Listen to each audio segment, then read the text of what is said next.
The agenda for today's presentation, which is presentation number 4, will be the I/O port framework and the sample programs.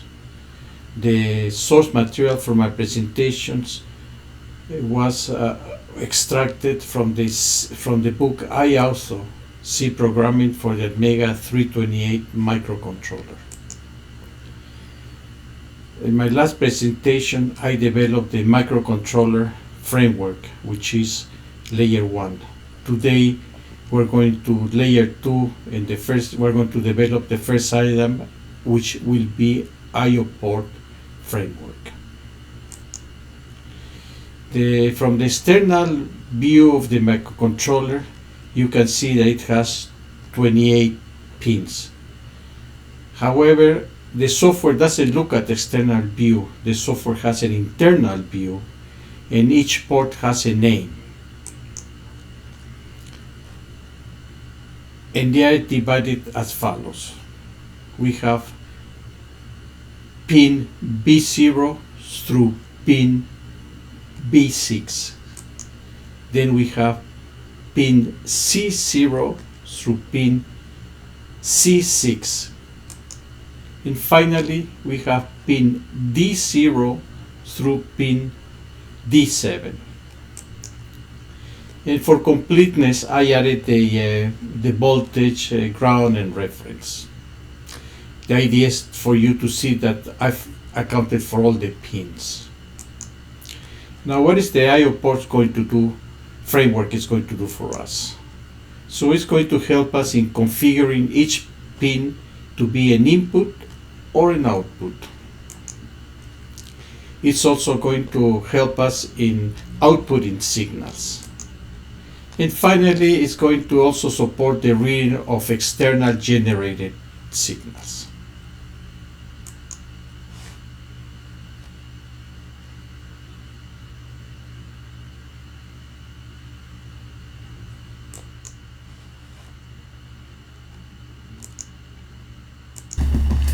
For the development of the I/O framework, the first step, of course, has to be the ATMEGA 328 datasheet.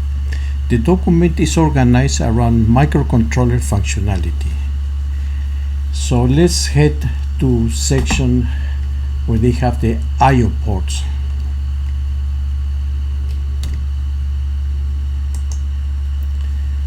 Now, as I noted before, each section contains a subsection titled Register Description.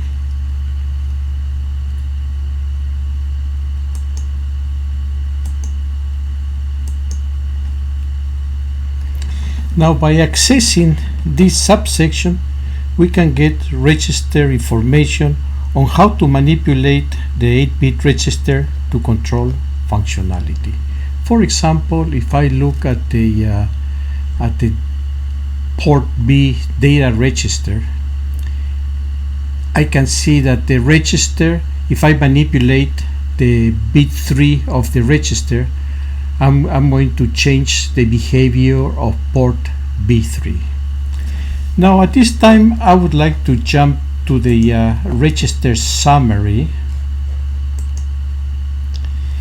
And the reason is because it's going to make it easy for me to explain I/O, how we are going to put together the I/O framework.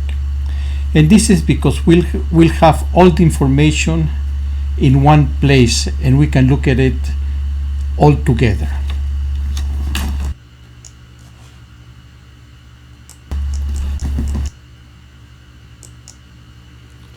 So this is the register summary.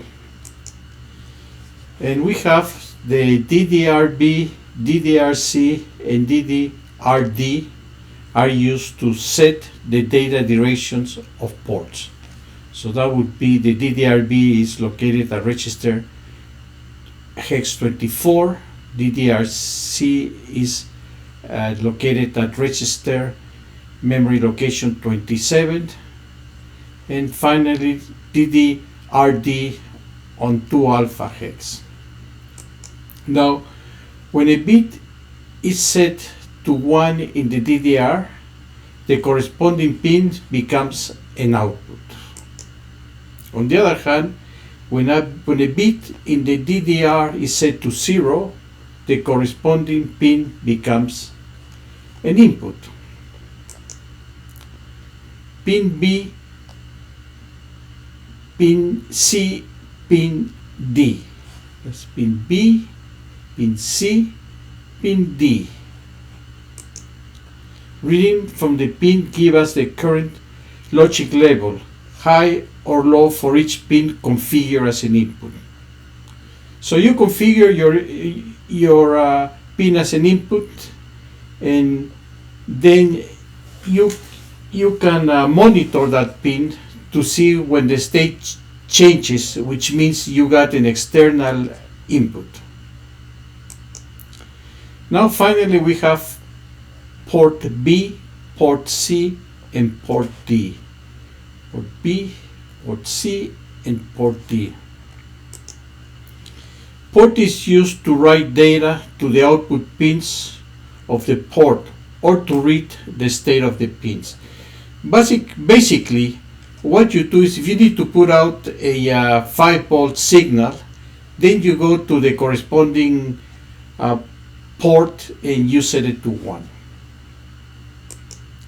So let's get going with the I/O framework. So the control framework name that came from the data sheet. The bit and bit name that also came from the data sheet. What I added was the I/O port framework C code. And that's the code that I'm developing for our I/O framework. So what I did was for pin B0, I defined X pin B0 as 0. For pin B1, I set X pin B1 to 1. Now, the reason I put an X in front is because the environment has already done this for us, and so I needed to name it something different because I used the ATMEGA environment. And I also added, in addition, a xpin underscore mask, which helps me in some of the programming that you see later. So I did this for the pin B, for the directional DDR B also. Then I did it for pin C input address, which is 26, and I also did it for data direction DDRC. And finally, I did the same thing for port D. So this is what the framework looks like. The control framework will be implemented as an include file, framework underscore port.h. The source code is generated by extracting the contents from the column, as I noted, I/O port code framework C code to prevent any naming conflict with existing development environment. The parameter names have been modified by adding an X in front of the parameter.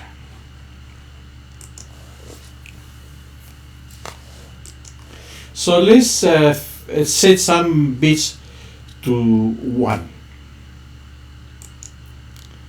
So if we have an expression m shifted to, the variable num is shifted to the left by 2 positions in its binary representation. So let's look at a couple of other things. So if I have a 1 shifted 0, I'm basically putting a 1 in what would be, if we're working for register, for example, in register position 0, I'm putting a 1. If I shift it by 1, then I'm putting a 1 on register position 1. Then if I shift it by 2, then I'm putting a 1 on register bit 2, and so on until I get to the 7th position. So let's look at another example.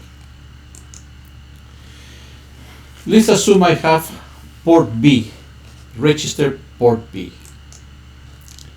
Now if I want to put a 1 in bit 0, then I would say port B equal port B or 1 shifted 0, so which is this number here. Now equivalent statement would be port B or equal 1 shifted 0. And the value of the port after the operation would be all zeros except for bit 0 where we would have a 1. So let's look at another example, but this time looking at the ATMEGA chip. Let's assume I want to change something in port B0. It would be, by the way, pin 28 for the external view.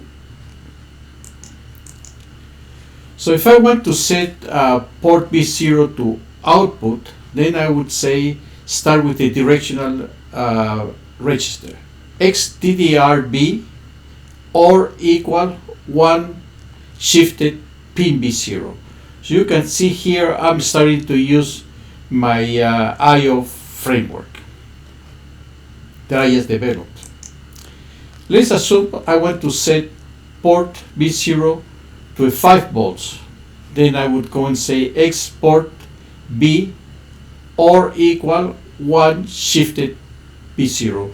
By putting a 1 on bit 0, I am outputting a 5 volt signal, so that is to pin 28, which is port B0.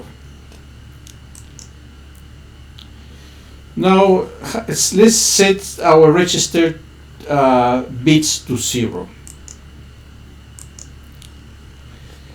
So what I'm going to start is by saying, if I take my 1 and shift it 0, and then I NOT the whole expression, then what I would have is all 1s and a 0 in bit, what would be bit 0. Next, if I shift it by 1 and NOT it, then I would end up with a 0 on bit 1. Then if I shifted 2, I'm going to put the 2 on the bit 0, and then so on till I get to 7, in which case I would have all 1s except for bit 7, and the register would be 0. So let's look at another example like before. Let's assume my port B has this value, and I'm interested in putting a 0 on bit 0. So I would use this statement. I would say port B equal to port B ANDed with 1 shifted 0 NOTed. An equivalent expression would be port B AND equal NOT 1 shifted 0. And after the expression is executed, we would end up with a value which is all 1s except for the bit 0. So as before, let's look at the example with looking at the chip. Let's assume I want to do something at the port B0. So I'm going to put out the 5 volt signals on port B0. So what I do is, as before, I do X port B not equal 1 shifted pin B0. And now I'm going to turn off that voltage. So I would say set port B output to 0 volts. I would do it as follows. X port B and equal not 1 shifted pin B0. Let's do another one. Set port B1 to input. So I would take the directional register XDDRB and equal not 1 shifted pin B1.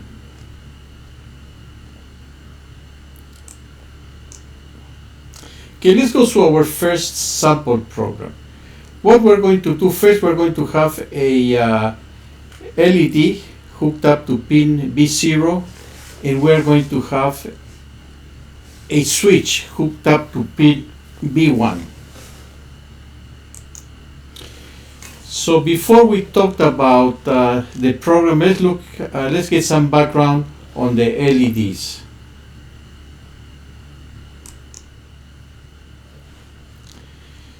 So LEDs, they can be blue, green, white, or red, yellow.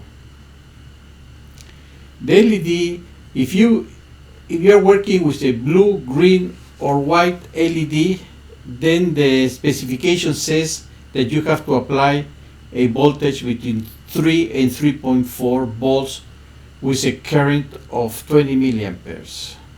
Now, our microcontroller puts out a 5 volt signal. So what we need to do is we need to put out a resistor that is going to drop the voltage by 1.8 volts. So we have resistance, voltage over current. We do the operation and we end up with 100 ohms resistor. On the other hand, if we are going to use a red or a yellow, then the specification states that our voltage should be between 2 and 2.2 voltage, which also equal 20 milliamps current. So we're putting a 5 volt output, our microcontroller, so we need to drop the voltage by 2.9 volts. So we do our operation V over I, and we end up having to put a resistor of about 145 ohms. So that takes care of the resistor. Now let's look at physically at the LED. So the LED has two leads, one longer than the other one. The shorter lead would be the ground, and the longer bit you hook it up to the VCC.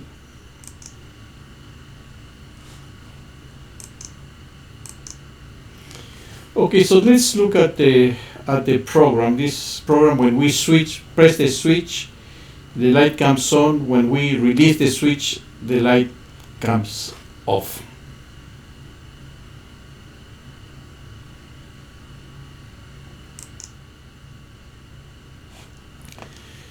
So we have our first pound defined, F underscore CPU 16.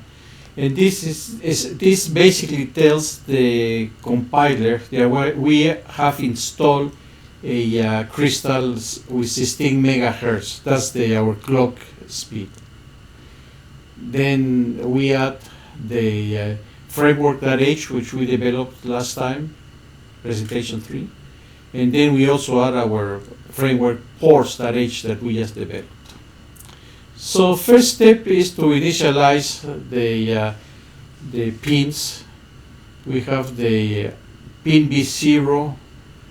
We put a 1, so that means an output. And you can see here it's an output, which is going to be 5 volts to turn on the LED.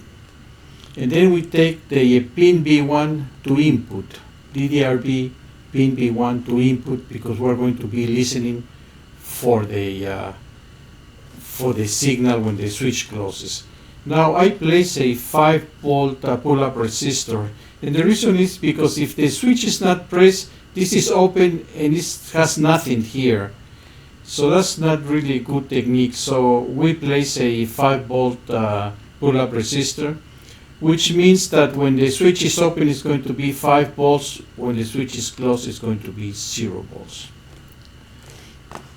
So let's go to the main and start the program. So the first thing, we initialize our controller for the pins, as I noted. Then what I do is I do the export B and put a 1 on B0. I just turn on the light for half a second.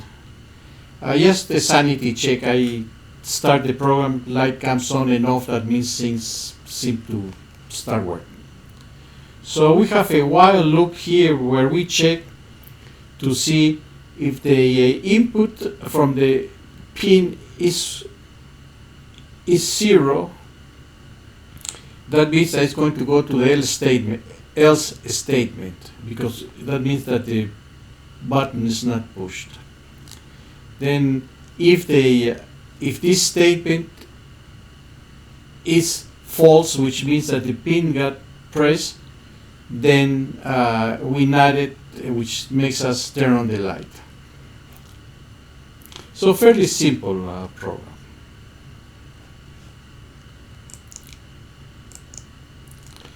Now the next program is going to be a little different.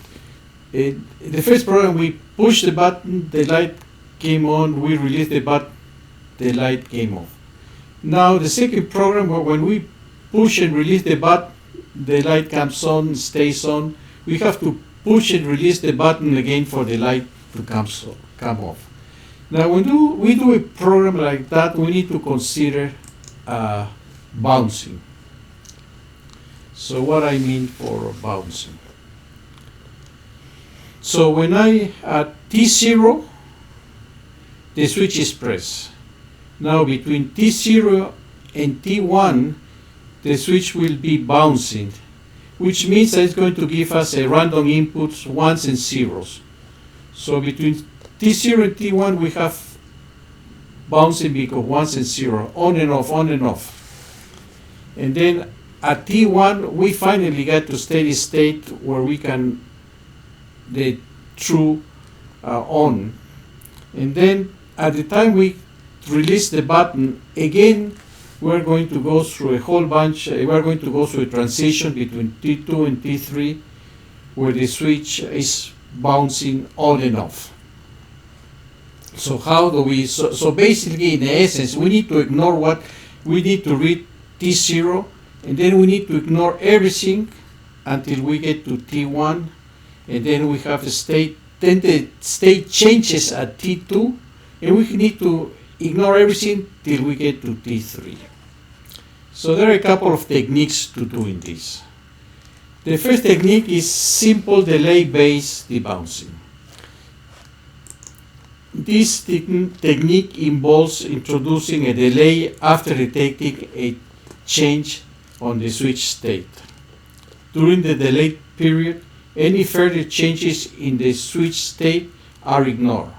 After the delay expires, the switch state is checked again to ensure that it has stabilized before taking any action based on the input change. So what we do is we see the state change at T0, and then we do nothing for a certain amount of time, and then we check it again to make sure it's still the same state, and we know that we are in this region. Then we go along here, then again we see a change of state, then we do nothing, and then we check it again to make sure that it's the same state.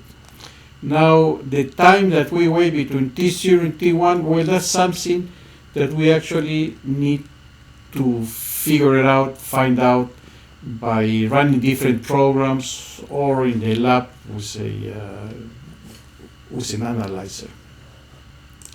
The next technique is called the state change detection. The software tracks the previous and current state of the switch and only responds to a state changing if the previous and current state remain the same for a certain period of time without changes.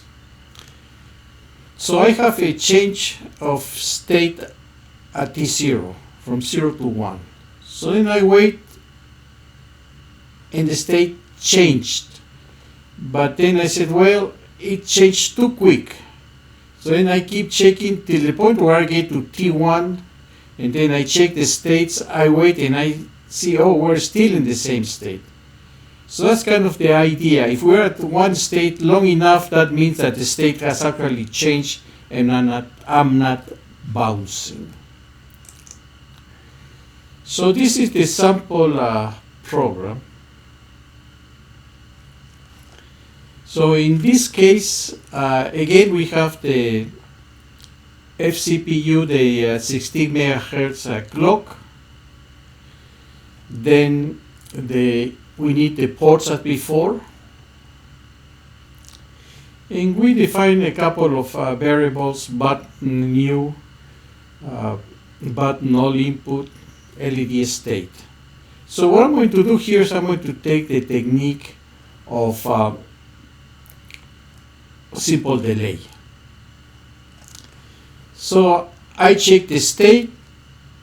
If it changed, I wait 80 milliseconds, I check it again, and if still the same, then I turn the light on or off depending on what I need to do.